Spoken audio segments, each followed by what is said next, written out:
Pastor Sumner as he comes to preach your word. Amen, amen, amen, amen. Hallelujah.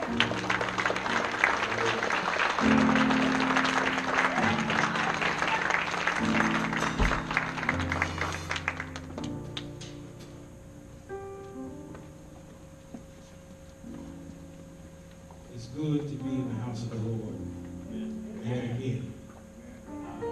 Before I get going, you will know when I truly get going. It'll be obvious.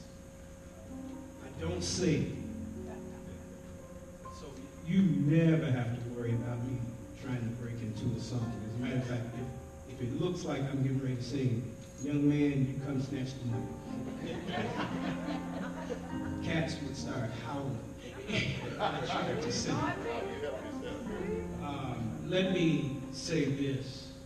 First, it is an honor to be here. It is an honor to be here. I was so excited. I didn't know I was excited until I'm like, let me make sure I know where this place is. And so I drove by using, and I don't trust Google Maps anymore, but they got this one right. So, because I don't want to be anxious on Sunday trying to find the house of God. And so we did that. I need to be, and again, I have not going yet. I know I'm looking at the clock. I don't know if that means that's my time limit or not. I'm watching it. Let me take this opportunity to introduce my wife.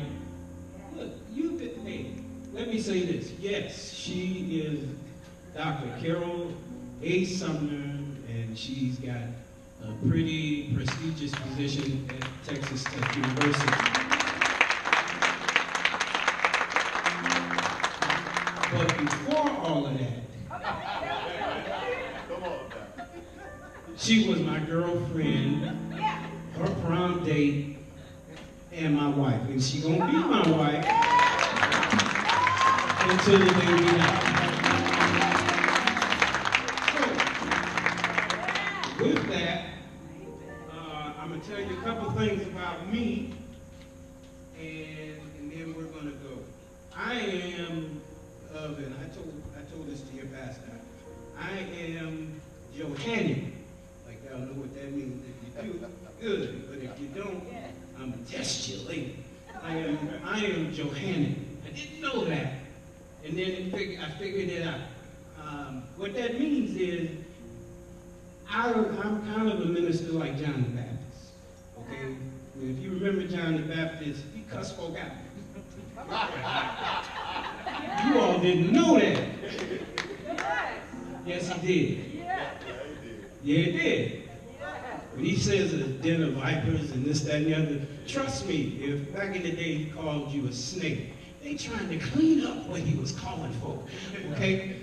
That's how I really am. And when we had our meeting, I'm like, and see, oh, here's the other part. He didn't have a pulpit. His pulpit was the street. I like the street. He did say, I'm from Chicago. I like the street. And when we had our meeting, and you know, all the big cheeses were there, and we were doing this, and I heard what this man said.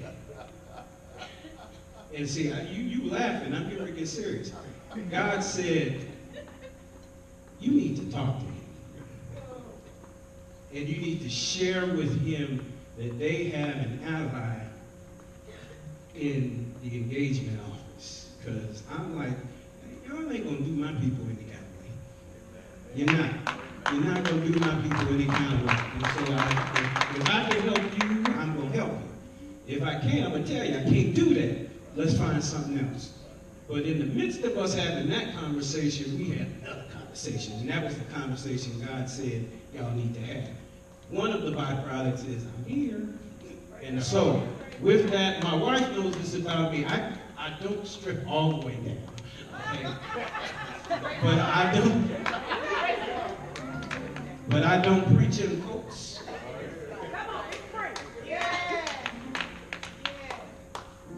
and I don't wear jewelry because I was preaching once. I had my wedding band on. I did one of these numbers. That thing shot out. So I tend not to wear jewelry. The time might come off if the Lord is with us. And so with that, let us pray and then we'll get going. Precious and everlasting God, we thank you for all of your blessings. And Lord, we thank you for allowing us another opportunity for me to preach your word, to open this mouth and let your words flow through, for your people to hear what thus says the Lord for them for this day. And Lord, we ask right now that you can breathe on me and breathe on these words.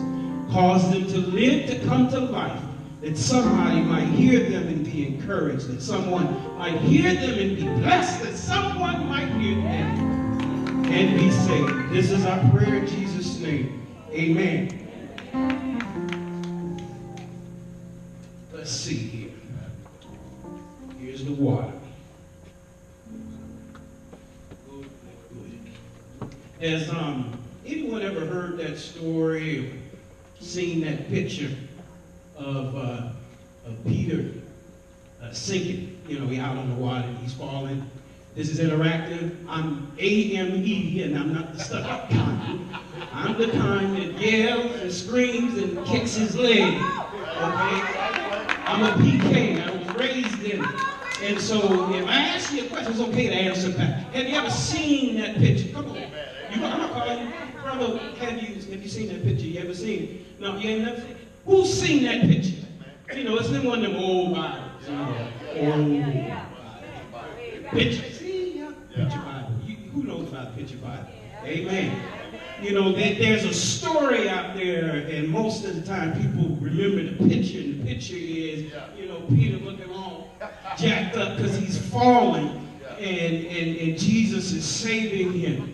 And in case you haven't heard, that's kind of what we're going to talk about today, for a point that the title of the sermon is Beyond the Boat.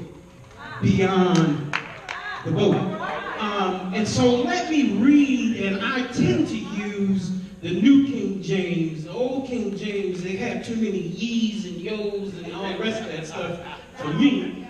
And so I like the New King James, and I'm going to read it very quickly for you, and then we'll proceed. Immediately, Jesus made his disciples get on the boat and go to the other side while he sent the multitudes away. And when he had sent the multitudes away, he went up to the mountain by himself to pray.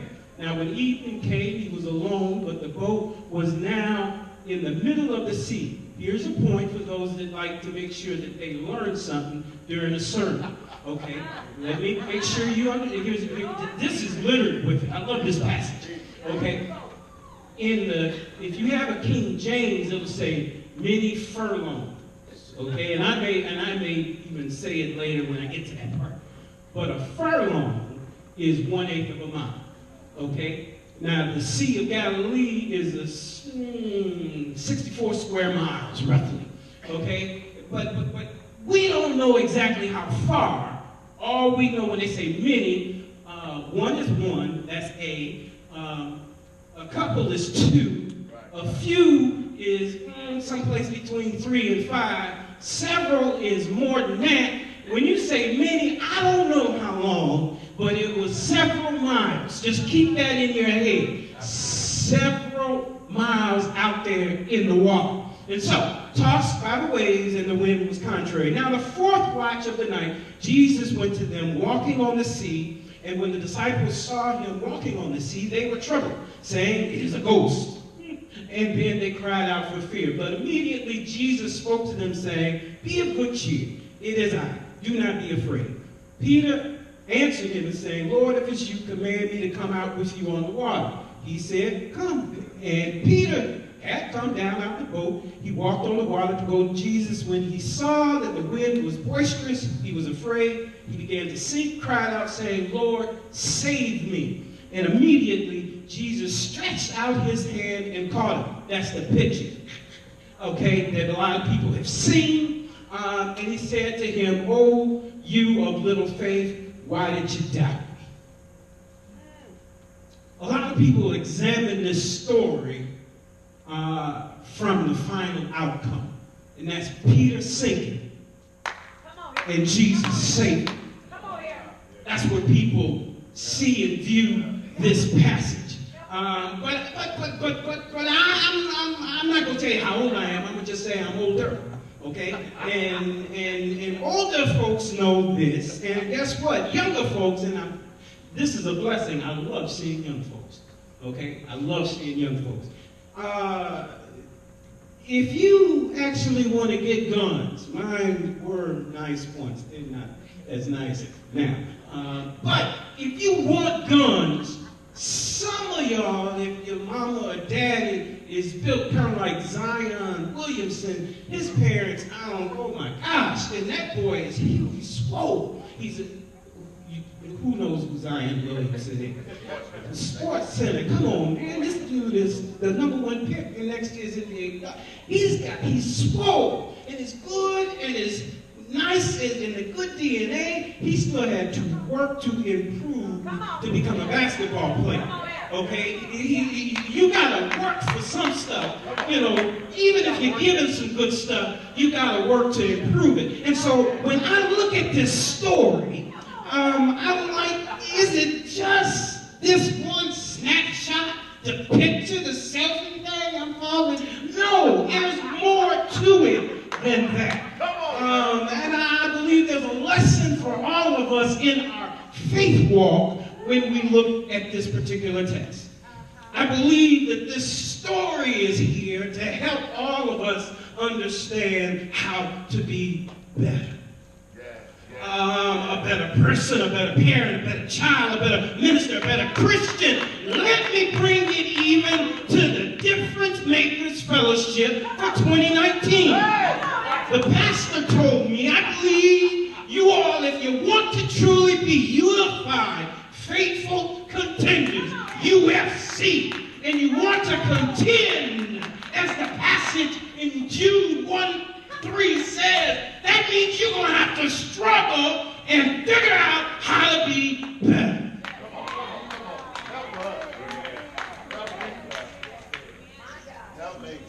So just in case, let me say it one more time. If you want to be better, if you want Lubbock to be better, if you want Texas to be better, if you want the U.S. to be better, if you want your life to be better, if you want your marriage to be better, if you want your girlfriend-boyfriend relationship to be better, if you want anything in your life to be better, somebody needs to get beyond that boat. And so to do that, I'm going to tell 3 little vignettes. And then we're going to move on to the close, go on and eat something, and watch the Chiefs beat the New England Saints. I don't want them to win either. New England Patriots. Thank you, baby. The text says that 12 disciples found themselves in the boat. Jesus put them in the boat to get to the other side. I could go there, but I'm not right now. Jesus put them in the boat, go to the other side. Seems straightforward, but you can't forget what just happened. Okay? I'm going to say this, and I was saying this to Pastor, and I'm struggling with some stuff. Okay? And this is me personally. I'm struggling with some stuff here in Lubbock. This is everybody, inclusive of me. Get real with your scriptures. Okay? Who in here likes ice cream? Come on, somebody likes ice cream. All right, what's your favorite flavor? Vanilla. All right, who likes something about that flavor other than just regular vanilla, French vanilla? All kinds of vanilla. What you say? Butter crunch. What you say? Cookies and cream. My son, that's his favorite. Let me say this. And this is about scripture. This has nothing to do with sermon. I'm going to bring it back. unless you only want one flavor, which is vanilla.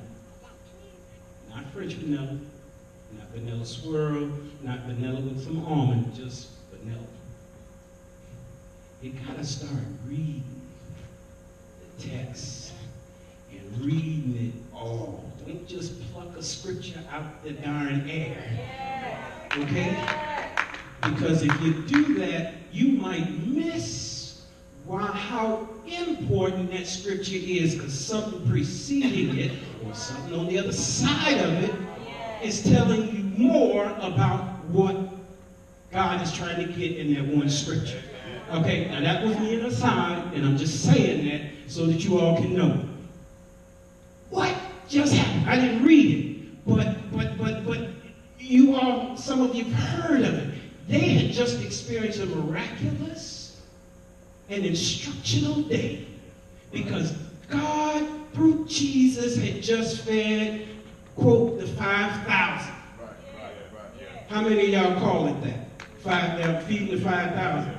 That ain't true. That's not true. That's not true. And this is the part on vanilla. Here's vanilla. Okay? I kept picking on you, but I love it. Okay. He fed 5,000 men. That's right. He didn't count you. Little man, he didn't count you. There was women and children there. And so when you say 5,000, you need to understand it was more than 5,000. Don't sell God short on just saying it's 5,000. God, the people had just seen a miraculous work where over 5,000, practically, and looking around here, if it was women and children, probably 10,000 or more. Okay? And we have to understand that they just experienced this, and then Jesus says to them, okay, get in the boat. Go to the other side. The text also says that it was in the wee hours of the morning. I told you it would come back many furlongs from shore. The disciples found themselves in the midst of a sea storm. The ship was being rocked to and fro. The wind was howling. Landfall was a ways away. And they became like a lot of us become when they are facing these kinds of circumstances in their lives. They start having second thoughts. Fear and frustration gripped them. Doubt and distress snuck in. Anxiety and apprehension gripped the disciples within the boat, and their eyes and their eyes and their ears. They didn't work the right way. See, normal logic ceased to work for them because they heard a voice and they saw a figure and they said it must be a ghost. I recognize that voice, but there's no way he's out. Even though Jesus assured them and said, it's I. No, I'm not a ghost. I'm not a spook. I'm not a phantom. It's I. It's Jesus. Yet doubt crept in, and can't you even see their conversation with Peter? Peter, what you doing? You don't know that man walking over there is Jesus? It's got to be a ghost, a dream, hallucination. Did you eat some bad fish yesterday? Because I'm trying to tell you, ain't no way in the world I'm trusting that. No, I don't know what you're talking about. You got to be losing your mind. Jesus walking toward us on water. Because you have to understand, nobody has ever walked on water. No one has ever done that. Don't you understand? People can swim in water. They can sail through water. They can float on top of water. They can dive underwater. But no one can walk on water. That is not possible. But the disciples missed, at least 11 of them did, the first lesson in getting out and beyond your boat. All things are possible with God. Not some things, but all things are possible with God. It doesn't matter what humans think and what the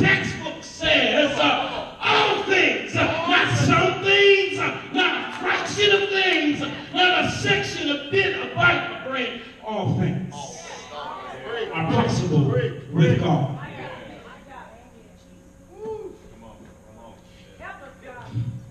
Then you have Peter. And Peter contending with himself. I'm using contend. Peter fighting with himself. Oh, somebody needs to hear me say that. You've never fought with yourself. Unfortunately, you lose out because you're sitting right here. And I normally interact with I'm gonna mess around and come over there. But you gonna get it because you're closer.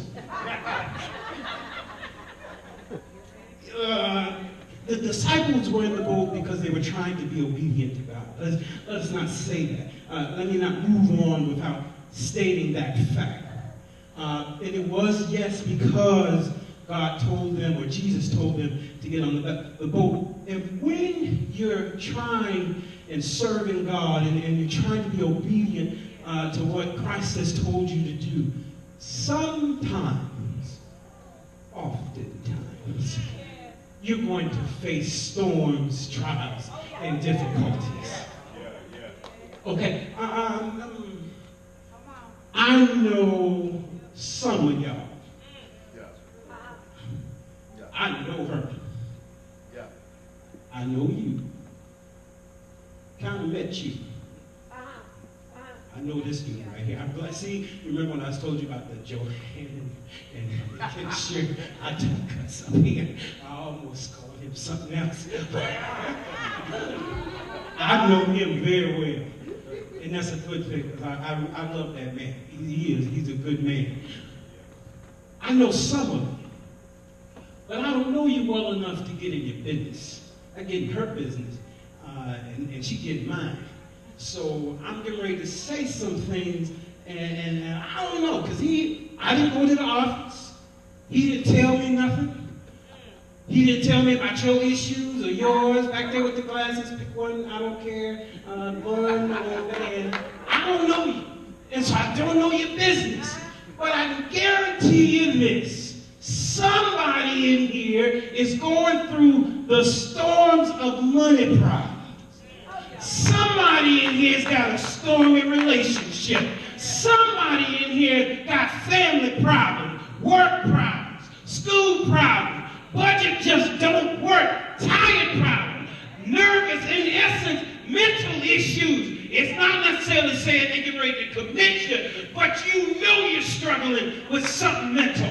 I'm telling you right now, when God says, I need you to be obedient to me, that's when those types of things decide they're going to come up and step forward and say, don't forget about me.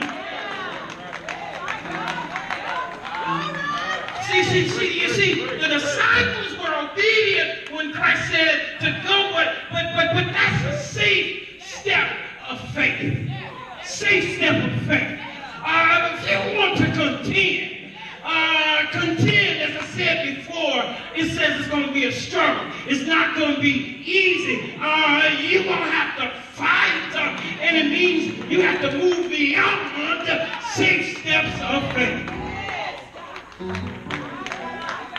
So the 11 decided that they were going to stay where it felt safest. But praise God for those who see things just a little bit differently. And so Peter, and we all know Peter, he got a little problem. He said, well, I don't care if it's storming. I'm going to get out of this boat. Peter got out of the boat. And the verse 25 says, because see, there's more.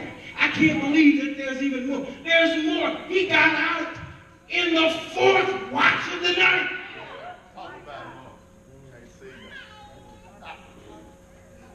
Again, I might be the only one who knows what the 4th watch of the night is. But I'm going to give y'all a helping hint. There's only 4 of them.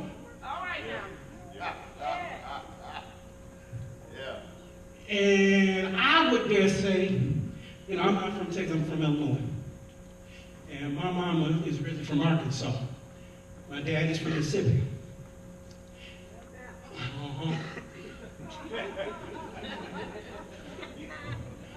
When I got in trouble when I was younger, I did not get time out.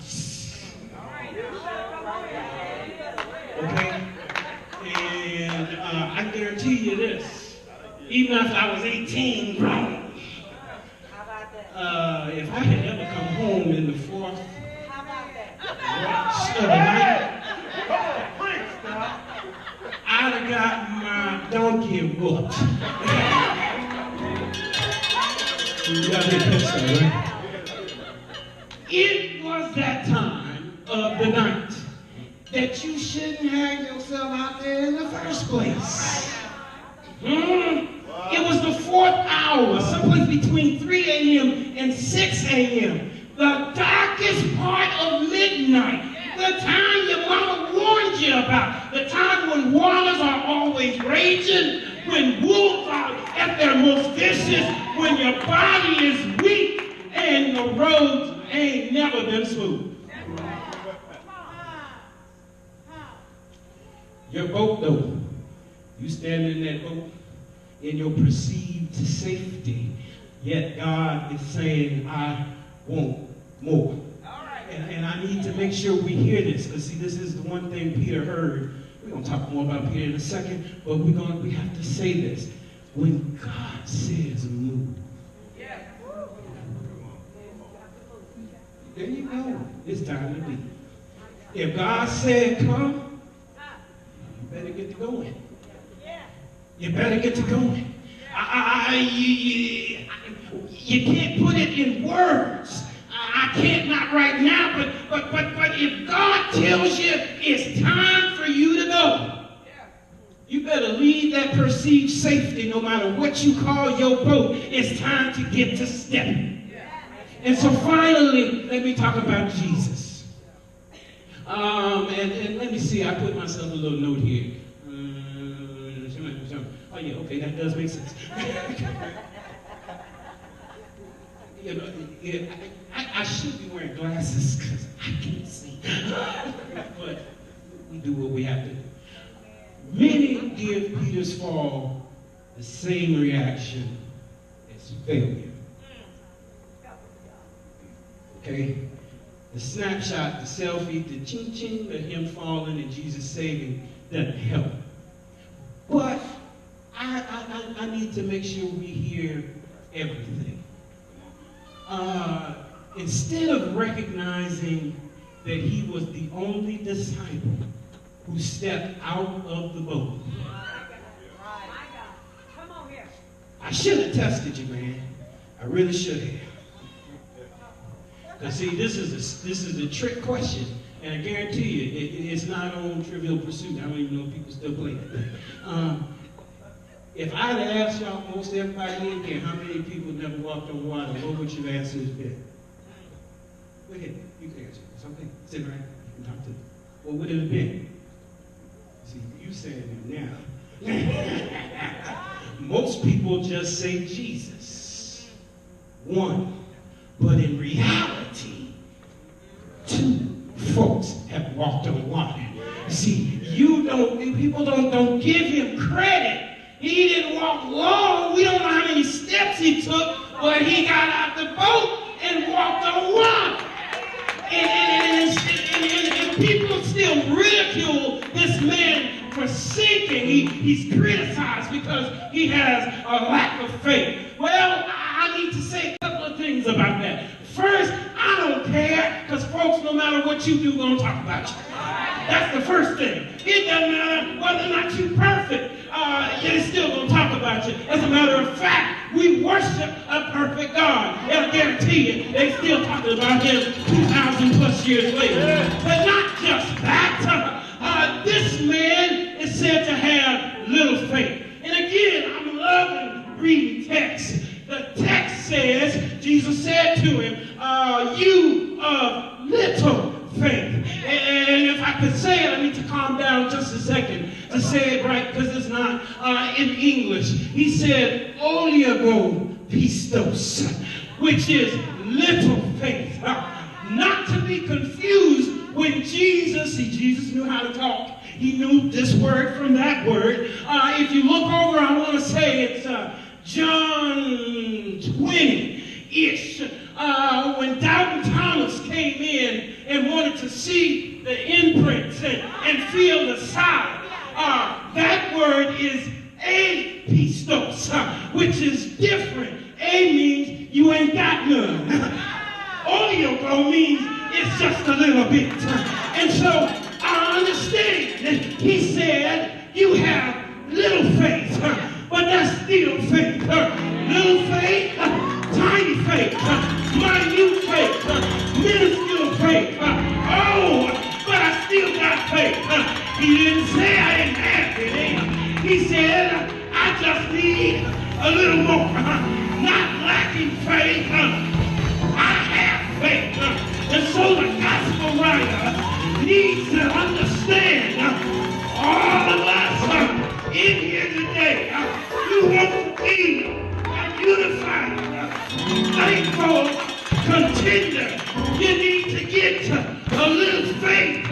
Step out beyond your boat. I don't know what your boat is. I don't know what you're dealing with.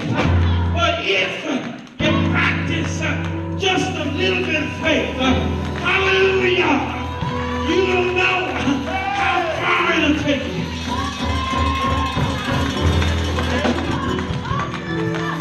Technically, I'm done. Technically, I'm done. But I'm going to say one more thing.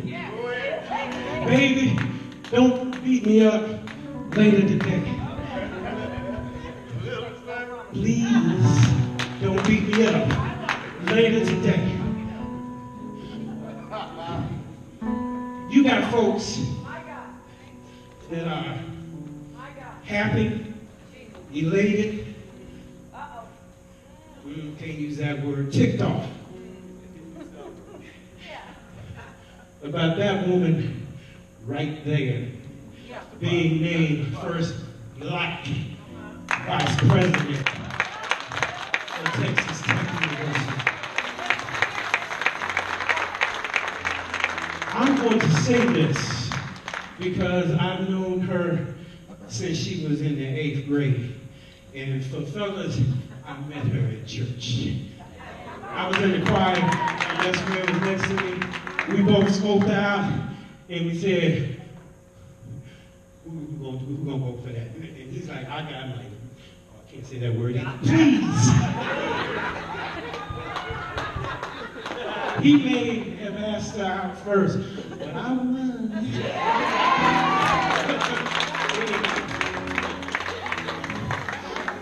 When you look at our faith walk, see, folks like to look at the finished product. They don't see what happened before. Okay? They don't see what it took for us to even get married in the first place. And they weren't there when we were driving back and forth on old Midwestern highways for me to get to the church on Sunday to preach. Not only that, but to shop in my father's food pantry at the church. And I'm going to tell it where she had to go and get chicken scraps so that we could have something to eat. You hear me? Chicken scraps. And peeling the fat off of the chicken scraps so that we can get to eat. Why? Because God told me when I had a job in Maryland, getting ready to be a Maryland State Trooper. I was so happy until God had the dean of the theological seminary call and say, well, Reverend Sumner, aren't you coming? We moved from a sure job to no job. Sure job, good money, protected, to no job, to go to graduate school, having to eat chicken scraps. You see, here's the blessing. Couldn't see it at the time, but the first little seed, because see, you know, they say if your faith You have faith the size of what? Mustard seed. Her first job in education was at Wilberforce University. And that same place where we went back and forth, she was the only one working. I asked her, but I was making nothing. Okay. Her first job, second job, church third job. And in the AME church, if you go to certain seminary, and if your pastor, your daddy, and all this, I was connected. Brother, I was connected. Connected. All I had to do was wait my time. My turn was coming. When she went to Phoenix for a missionary conference, church, while she was there, somebody offered her a job at Arizona State University. And I'm like, continue to live in East St. Louis, Illinois, or move to Phoenix. I fly out there with you, got off the plane, I said, we're moving. I'm like, we're moving, I will figure out a job. Went to work for a church. That didn't work out so well. Why? They let me preach.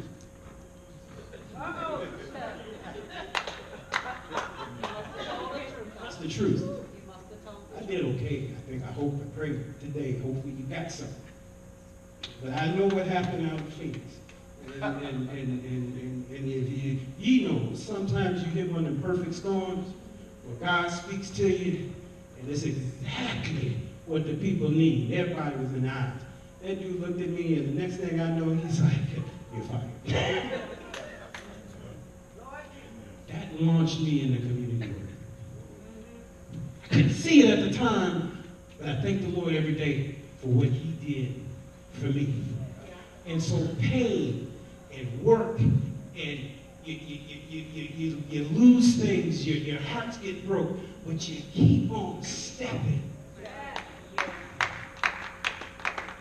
And then one day when, somebody calls, because they'd send her the message, but she wasn't paying it any attention. ASU is a corporation. They call it a school, it's a corporation. And she actually talks, the recruiter was black and knew how to get her actually on the phone, which is how the process of coming to Lubbock started. And when it became real, we prayed on it. And we said, is this the thing to do? Lord, make it plain. Well, it's plain because we're here. Yeah. And so it's not like it's an overnight success. And of course, when they offered me my job, I'm like, well, I hope folks realize that I know how to work in the community. That's one thing. Like that's what pastor's supposed to be about. Supposed to help y'all and help the future y'alls. That's the community. Trust your faith. That's an excellent theme for this year. Trust your faith.